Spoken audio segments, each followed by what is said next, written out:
శిఖలేని బోడుగుండు చేయించుకున్నాడంటే మహాపాపమును చేస్తున్నాడని. నేను శిఖలేని గుండు చేయించుకోకూడదు.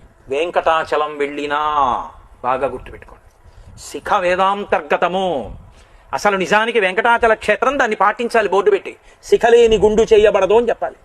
శిఖ ఉండాలి, ఎందుకంటే వేదం విధించింది. చౌలము అని సంస్కారం చేస్తారు. శిఖలేని బోడుగుండు చేయించుకున్నాడంటే మహాపాపమును చేస్తున్నాడని. నేను శిఖలేని గుండు చేయించుకోకూడదు. వెంకటాచలం వెళ్ళినా బాగా గుర్తుపెట్టుకోండి. శిఖ వేదాంతర్గతము. అసలు నిజానికి వెంకటాచల క్షేత్రం, దాన్ని పాటించాలి బోర్డు పెట్టి. శిఖలేని గుండు చేయబడదు అని చెప్పాలి.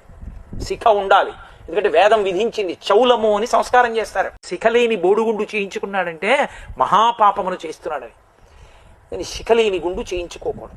వెంకటాచలం వెళ్ళినా బాగా గుర్తుపెట్టుకోండి. శిఖ వేదాంతర్గతము. అసలు నిజానికి వెంకటాచల క్షేత్రం, దాన్ని పాటించాలి బోర్డు పెట్టి. శిఖలేని గుండు చేయబడదు అని చెప్పాలి. శిఖ ఉండాలి,